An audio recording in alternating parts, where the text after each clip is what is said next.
Hello guys, welcome to restaurateur movie media.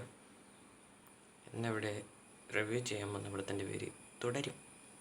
പടത്തിൽ അഭിനയിച്ചിരിക്കുന്നത് മോഹൻലാൽ, ശോഭന, ഇർഷാദ് അലി, മണിയൻ പിള്ളൻ രാജു,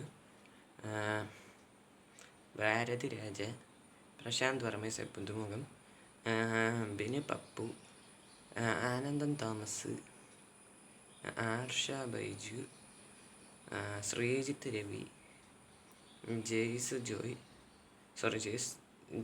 ജോസ് എന്നാണ് കേട്ടോ പേര് മറപ്പതാണ്.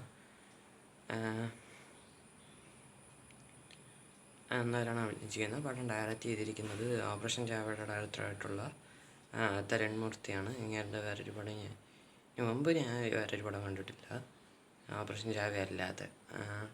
പിന്നെ എഡിറ്റഡ് ബൈ, ഇതിൽ മെയിനായിട്ട് പറയാനുള്ളത് എഡിറ്റ് നിഷാദ് യൂസഫ്. വേറെ ഒന്നും അല്ലടേ, നമ്മുടെ കങ്കു ആ സിനിമയിലൂടെ അതെന്താ എഡിറ്ററാണ്.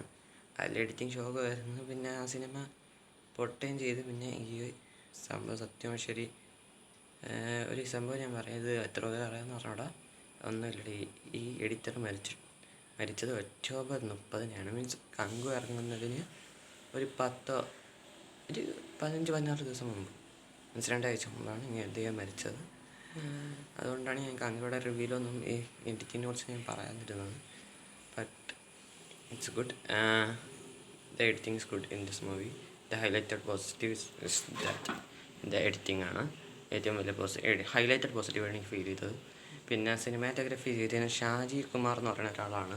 പിന്നെ story and screenplay by KR Sunil and Tharun Moorthy. പിന്നെ music composed by Jakes Bejoy. എന്നീന്ന് അങ്ങേര് പൊളിക്കുമല്ല, അതുകൊണ്ട് പക്ഷെ മ്യൂസിക്കും ബിജിയും സൂപ്പർബായിരുന്നു. പിന്നെ സ്റ്റണ്ട് ചെയ്തിരുന്നു സ്റ്റണ്ട് സിൽവയാണ്, super stunts. I love that. എൻ്റെ പടം എങ്ങനെയുണ്ടെന്ന് ചോദിച്ചാൽ വേറെ ലെവല് പടം, മസ്റ്റ് വാച്ച് മൂവി എന്നാണ് പറയാനുള്ളത്. പിന്നെ പെർഫോമൻസ് വൈസ് അത്യാവശ്യം നൈസാണ്. ഫസ്റ്റ് ഹാഫ് പറയാനാണെങ്കിൽ ഒരു ഇൻ്റർവെൽ സമയം തൊട്ട്, മീൻസ് ഇൻ്റർവെൽ സമയത്താണ് സ്റ്റോറിയിലോട്ട് കിടക്കുന്നത്. മീൻസ് ഫസ്റ്റ് ഒരു ഇൻ്റർവെൽ പോസ്റ്റ് ഇൻ്റർവെൽ സീൻ തൊട്ടാണ് ഈ സിനിമയുടെ ഒരു എൻട്രി ചെയ്യുന്നത്, മീൻസ് സ്റ്റോറിയിലോട്ട് എൻട്രി ചെയ്യുന്നത്. അതുവരെ മീൻസ് ആ പോസ്റ്റ് ഇൻ്റർവെൽ സീൻ വരെ ഒരു സാധാരണക്കാരൻ്റെ ജീവിതം പോലെ, സാധാരണ ജീവിതം എങ്ങനെയാണോ അതേപോലെയാണ് ചെയ്ത് വെച്ചിരിക്കുന്നത്. But in the post interval scene മുതൽ ഇത് ലാലട്ടൻ്റെ ഒരു വിളയാട്ടമാണ്. ലാലട്ടൻ്റെ മാത്രമല്ല, ഈ പടത്തിൽ വില്ലനായിട്ട് അഭിനയിച്ച പ്രശാന്ത് വർമ്മ, അതൊരു പുതുമുഖമാണെന്നാണ് എനിക്കറിയാൻ പറ്റിയൊരു കാര്യം. അപ്പോൾ അങ്ങേരുടെ ഒരു വിളയാട്ടമാണ് സിനിമ. പിന്നെ അങ്ങേരെ ഫസ്റ്റ് കാണിക്കുമ്പോൾ അയാളുടെ എൻട്രിയിലൊക്കെ അങ്ങേര് ഒരു തമാശക്കാരൻ, തമാശയൊക്കെ പറഞ്ഞ് നമ്മളൊക്കെ ചിരിപ്പിക്കുന്ന ഒരു ക്യാരക്ടർ എന്നാണ് ഫസ്റ്റ് വിചാരിച്ചത്. പക്ഷെ പിന്നീടാണ് മനസ്സിലാവുന്നത് ആ പോസ്റ്റ് ഇൻ്റർവെൽ സീൻ തൊട്ടാണ് ഈ ഒരു വില്ലനാന്നുള്ള സംഭവമൊക്കെ നമുക്ക് മനസ്സിലാകുന്നത്. അപ്പോൾ നമ്മളെന്ത് ചോദിക്കുന്നത് വെച്ചാൽ ലോലോട്ട് ഇവനൊന്നും അടി, അങ്ങനെയുള്ള രീതിയിലാണ് നമ്മൾ നിൽക്കണത്. പിന്നെ പടത്തിൻ്റെ സ്റ്റോറിയും സ്ക്രീൻ പ്ലേ അത്യാവശ്യം നൈസായിരുന്നു. സ്റ്റോറി എന്ന് വെച്ചാൽ ഇതൊരു റിവെഞ്ച് പടമാണ്. ഒന്നുമില്ല, നമ്മുടെ ലാലട്ടൻ്റെ മകനെ പ്രശാന്ത് വർമ്മയും കൊല്ലും. കാരണം പ്രശാന്ത് വർമ്മയുടെ മോളായിട്ട് അഭിനയിച്ചിരിക്കുന്നത് ആർഷ ബൈജുവാണ്. അപ്പോൾ അവളെ പ്രണയിച്ചതിൻ്റെ പേരിൽ ഒരു പോലീസ് സ്റ്റേഷനിൽ നിർത്തിയിട്ട് തലമണ്ടയ്ക്ക് അടിച്ച് കൊല്ലും.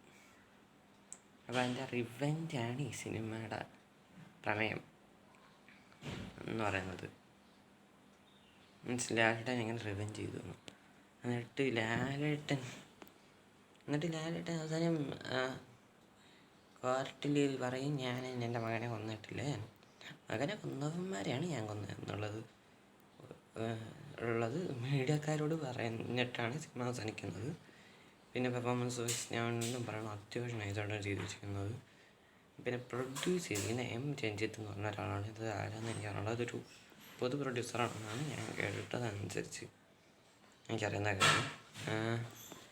പിന്നെ ഭാരദ്വാജ് ഒരു ക്യാമിയോ ഉണ്ട്, അദ്ദേഹം അത്യാവശ്യം നൈസായിട്ട് ചെയ്ത് വെച്ചിട്ടുണ്ട്. പിന്നെ ഇലവരസ്, അദ്ദേഹം തമിഴിലുള്ളൊരു കോമഡിയനൊക്കെ ആയിട്ട് നിന്നിട്ടുള്ളവരാണ്. ഇപ്പോൾ മാത്സ് എന്ന് പറയുന്ന സിനിമയിൽ ഞാനും അദ്ദേഹം ഉണ്ടായിരുന്നു. ഞാൻ മാത്സ് എന്ന് ഉദ്ദേശിച്ചത് കിച്ച സുദീപിൻ്റെ മാത്സാണ്, അതിലുണ്ടായിരുന്നത് അദ്ദേഹം.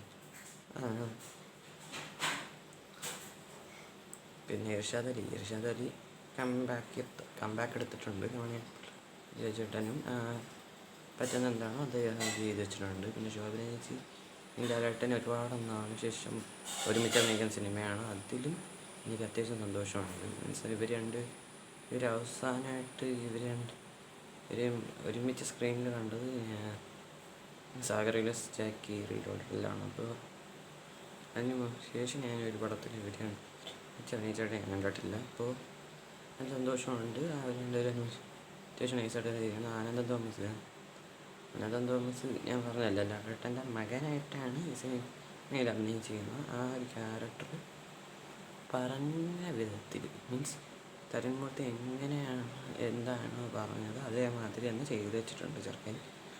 സെക്കൻഡ് ഹാഫ് പിന്നെ ഫസ്റ്റ് ഹാഫ് സെക്കൻഡ് ഹാഫ് ഒരു ലാഗും ഇല്ല സിനിമയ്ക്ക്. എനിക്ക് ലാഗും ഇല്ല എന്നാണ് എനിക്ക് ഫീൽ ചെയ്യുന്നത്. നെഗറ്റീവ്സ് എന്തെങ്കിലും ചോദിച്ചാൽ നോ നെഗറ്റീവ്സ്, ഓൺലി പോസിറ്റീവ്സ് എന്നാണ് എനിക്ക് അതൊരു റിവ്യൂ. ഞാൻ ഇന്ന് ഉച്ചയ്ക്ക് 1:30 വനിതാ വിനീത ടർലുമായിട്ടാണ് സിനിമ കണ്ടത്.